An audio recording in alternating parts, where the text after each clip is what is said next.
All right, the mics are back on now. Socially appropriate speeches only talks about things that are appropriate. It doesn't matter because Facebook is going to mute the whole first part of our podcast anyway, which is why we don't support them. That's probably why they throttle some of our stuff, as they scanned our stuff. Hey guys, it's Bill here. And I'm Lauren. And we're bringing you the Scratching the Surface podcast from Pawfinity. Looks like our camera shifted a little bit to the side. That's all right. Okay. Cameraman, can you fix that? Oh, wait, there's nobody back there. Sorry.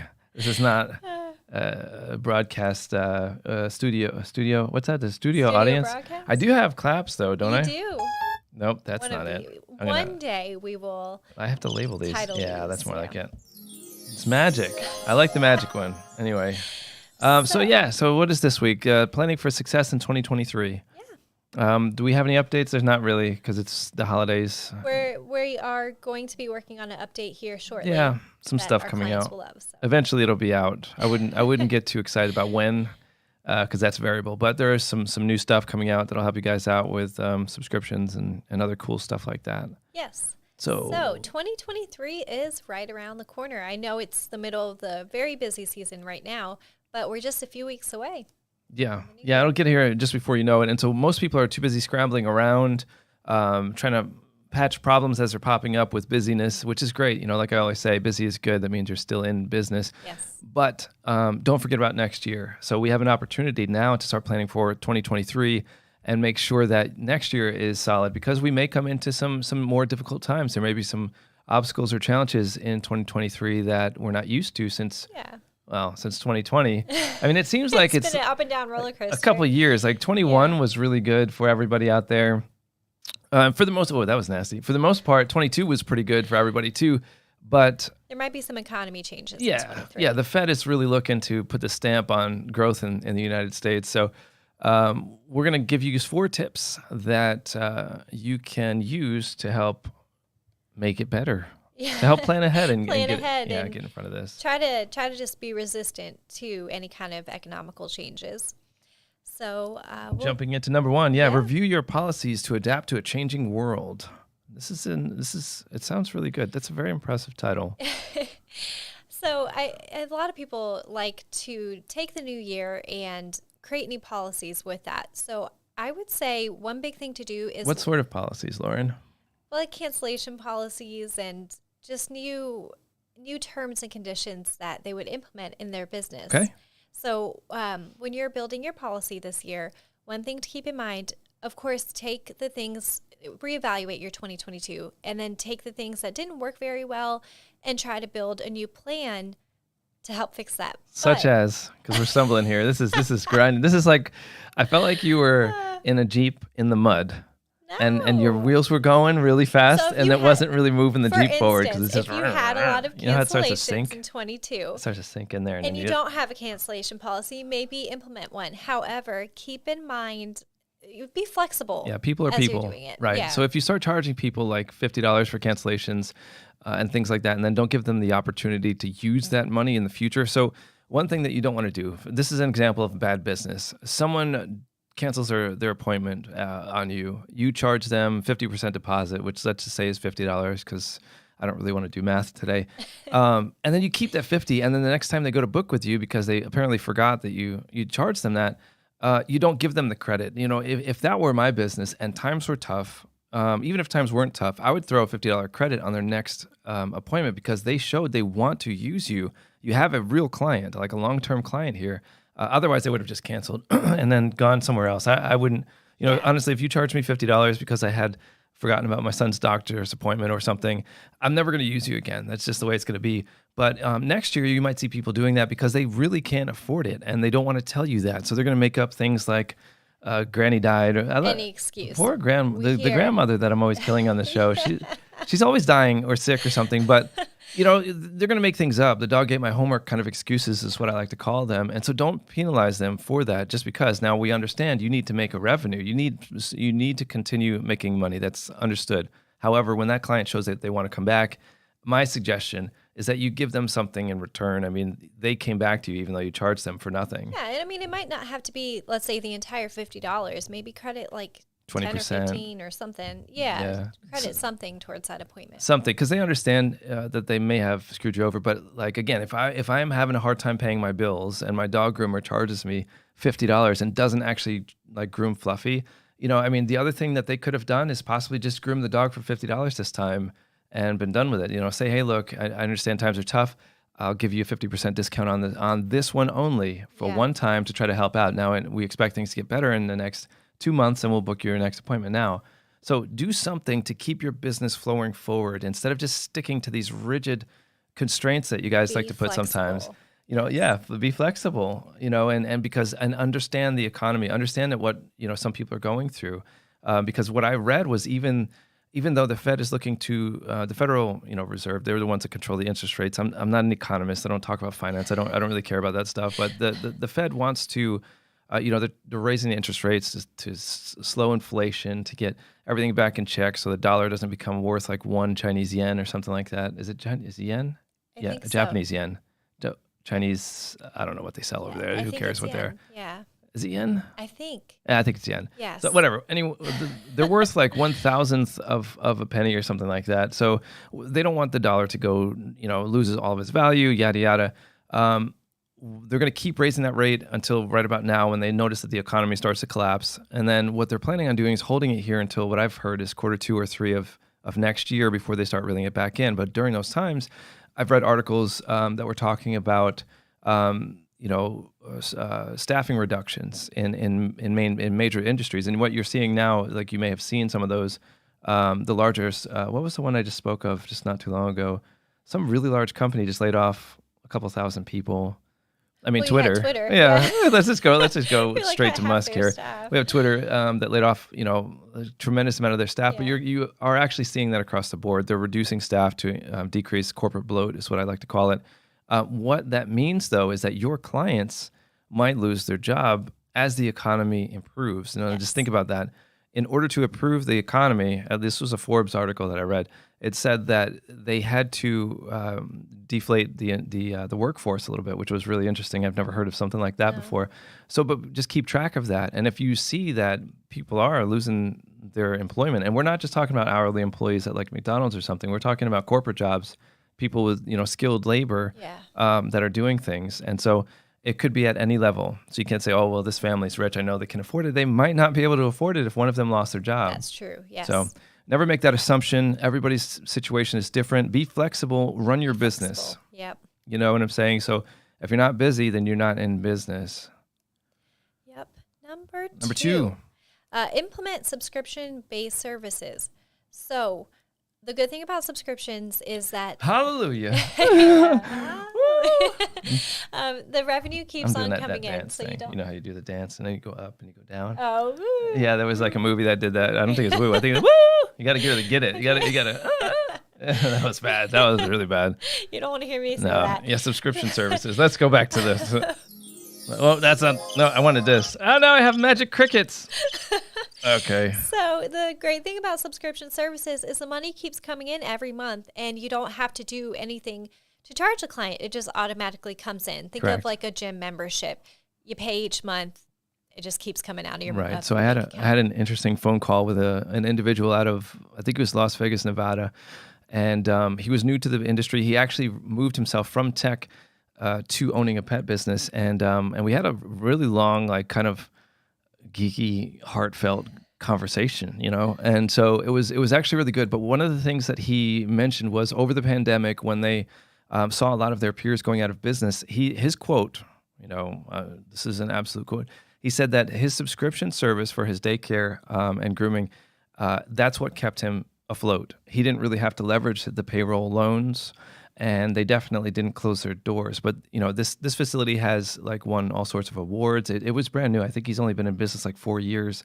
So he opened just before the pandemic hit, and he found a way to leverage subscriptions now to keep himself in business through those hard times. Because even though you might not be thriving and growing and seeing double-digit comps against last year's numbers and all that other stuff, you can make just enough to skim by. And skimming by in a hard time is better than going out of business. Anybody would agree with that. So the subscriptions allow you to do that, and you absolutely have to leverage them. And you can here at Pawfinity, what's up? Exactly. Well, the cool thing about subscriptions is that it comes out each month, and it's kind of like you don't realize that revenue is coming in because it already comes out. And for me personally, it's harder for me to swipe that card versus it automatically just coming out without me knowing.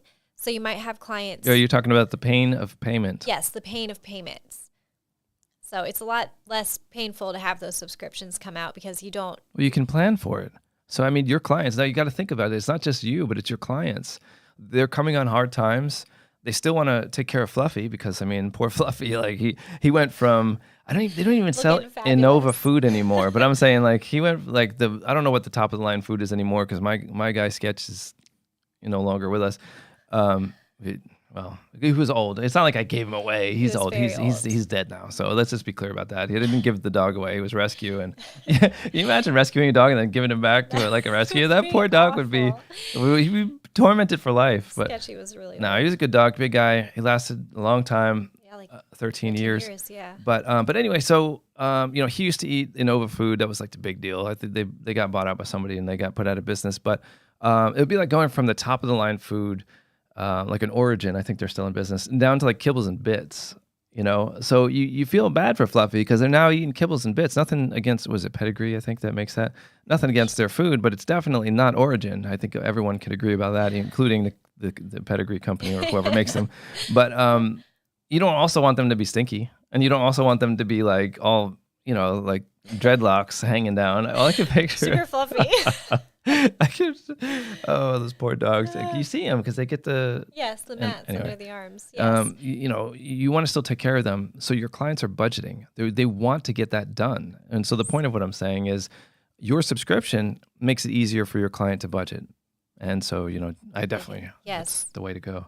Absolutely. I mean, and we have a case study. The guy that I talked to, I don't have his name because I wouldn't mention it anyway, but this was his case study to me that he was able to stay in business because of his subscription services. They do make a difference.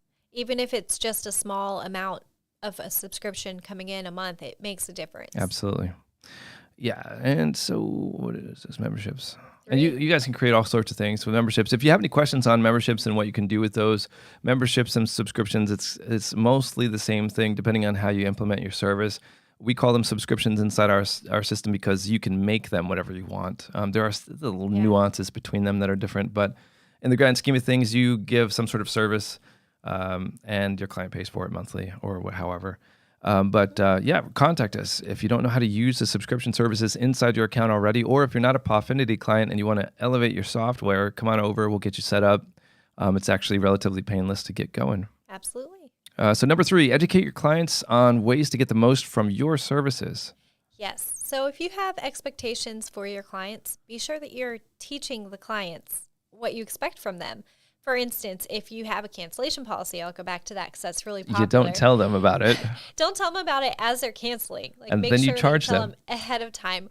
Or if you have a cancellation policy of 48 hours, make sure you're not reminding them 24 hours before the appointment. That would give them time to cancel. Disaster. There's nothing worse. You're setting yourself and your client up for disaster. Yes, because the whole point of a reminder is to be like, hey, in case you didn't remember. I had never considered that before. Why have we not mentioned that earlier? I just saw it not too long ago. Yeah, because that's why I'm mentioning it. Oh, so. wow, this happened. Yes, I just saw it not too long ago. Listen, we can't have that happening, guys. So if you have a 48-hour cancellation policy, you need to send a reminder before that time. 3 days before. Now, I mean, again, with at least a day. With our software, you can do that. You can set up multiple reminders. I mean, you could be super annoying and send out a reminder every day for the 7 days preceding the appointment if you wanted to. I don't recommend it. But, find something that works for your clientele. You won't forget the appointment. Oh, yeah. They'll keep every morning. They wake up. Yes. Here you go. Here you go. Or like if you have, let's say, a matting fee, take the client aside for 5 minutes and teach them how to brush their dog. Everyone's going to be like, yes, I know how to do it. But even if they say they know, just show them because they might not actually know and they might not want to admit to you that they don't know how. Right. Show them the high frequency matting areas. Show them how to do it. It's not just the top quarter inch. It's not just the top. It's not right here. Well, the problem is they start to go, you start brushing and then the brush gets stuck. Yes. And then they try to do something and it gets stuck. And they try to do something and then Sparky bites them on the hand. And then they're all of a sudden like, wow, this is why my groomer, charges me $200 to do this dog. Well, it's only your dog. It's only because your dog bites me every time I try to brush him. Exactly. That's why he's $200. But they just don't want to. And in training, I mean, you have clients that come in and they're supposed to do their homework with their dog each week between Yes. training sessions. They don't do it. You can tell because you're a professional trainer. I mean, call them out on it nicely, obviously, but you have to call them out on it. Otherwise, their dog isn't getting anywhere. There's Yeah. no progress being made. So they don't find that reward from the service that they're paying for. Because the dog is doing the same behavior over and over. Right, because they don't work with them. So in the end, it has to be everyone contributing. And in times that are more like tough, if you're budgeting the amount of money you spend on training and you're budgeting exactly how much you're going to spend on grooming, They need to get the most you, out of you it. got to get the most out of it, right? So you need effective services. Your services really need to shine. There's no corners cut. People sometimes I find that it's like a kind of self-defeating thing. People sometimes like their numbers aren't great, so they start getting depressed about their business or something, or their appointment count is just down, so they start like doing less. But if your appointment count is down or your numbers are down, that's when you need to do more. I mean, do more. Yes. Keep pushing and get everything back together until you reach the level of success that you were anticipating when you started. Exactly. So yeah, I mean, just teach your clients how to be the clients that you want them to be. Basically, Training. don't just expect them to be these clients because they might not know how. So, right? I mean, yeah, you got to be confident in what you're saying. For You're giving instance- advice to people. Tell For them. instance, yeah, I mean, I think you're doing great. if you but we're gonna move require past them, for it. okay. So number 4, yeah, because we're just gonna start those tires in the mud again. No, like if you I mean, at require least you them had to that be time. You on had a- mud spitting out the sides. If You're you getting trapped. require No, them to be on we're a done. specific Number 4. schedule. Number 4. Number 4. Be wary of price increases during these potentially hard times. We don't want to scare anybody. Yes. It's not necessarily. I don't think we're gonna have too much trouble moving through 2023. But only time will tell. So a lot of people like to raise their prices just because it's the beginning of the year. They do it every year, or everyone around them is raising prices. That sounds great unless you're in a kind of unstable economy or we don't know Right. what the future is going to hold. Well, if somebody's on a budget, it doesn't matter if you go up $2 on the service you're providing. All of a sudden, it's too much Yes. because they yeah. didn't expect that. So it will make a difference to your clients. So if you are making enough to get by, maybe just hold off on that price increase. It could be just a few months. Instead of doing it in January, do it in like July or August. I would wait the whole year. Yeah. Honestly, just because it's not going to make that much of a difference. I mean, what's the point? So you either have a reduction. I mean, it's supply and demand. Your prices go up, demand goes down generally. But why do that in this next year? My vote. I agree with everything you're saying. My vote is in 23. it. Do not raise your prices. Yeah, if just you can, at all. absolutely, yeah, skip it. It's like the software companies that are out there, like jacking up their prices 20 or 30% this year. What kind of sense does that make? Because our clientele they're not doing any better. If we're heading towards a spot where you're going to see what I call a flat year, where there's no growth or reduction in sales, they don't want to spend any more money. You guys don't want to spend any more money on your software. Why would we raise it? I mean, I was about to raise it $200 a month. I was going to pull like they do over at some of these other companies. All of a sudden, our software that hasn't changed at all is now just worth $200 a month 60% because price increase. I want to buy that Maserati. What's up? No, but yeah, so don't do that. That's why. Why did the price of your software, if you're not using Pawfinity, why did the price of your software goes up? Because the guy that made it or the girl that made it is now driving a car that's more expensive than your house. Yeah. I don't agree with that. Let's not do So, that. Exactly. Be fair So with your pricing. be flexible and just make sure that you're paying attention to what's going on outside of the pet service community. So don't take advice from everyone on the first thing that comes to mind, everyone on Facebook. Oh, Leave all that out. Look Well, at I just your read something. actual community. I read something the other day that said social media.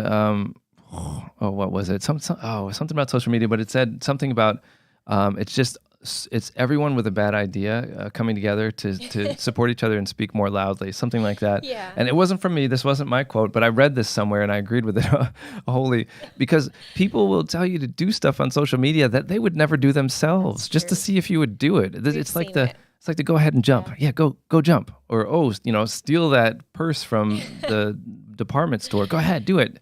Because they're going to laugh at you when you're in cuffs going to jail. But Exactly. The advice on social media is worth absolutely nothing. Well, and then those people are from different areas too. So what might be going on in area 1 could be completely different than area 2. So you don't want to take that advice and follow that same path if it's not going to fit in where you live. Unless you live in Area 51, and then there's all sorts of stuff that Unless happens. you live there. Yeah. So let's move on to the bonus. We're talking about throwing events. Yes, throw events. So one thing to kind of increase client engagement and exposure of your business would be to throw these fun little small events. Now, they don't have to be really big, but you can do things like adoption events or work Which is with, actually fun. yeah. Although it's sometimes depressing. So just prepare yourself. I'm pretty sure everyone that's watching this has gone to a humane society or sure. something. But you steel up your heart a little bit and don't take any of those dogs home yourself. Exactly. You can't, because yeah. then you can't do this again. It's like I had to stop going to the shelters because I felt bad for every dog that, you take them out, you play with them a little bit, and they're all like cute and they're fun and stuff. They're Then like, you "Oh, have are to you, send them back are if you they going don't to take wanna me come back. home?" And then it's like, "No, buddy, sorry." And they look back at you as you're putting them in. They're like, "What?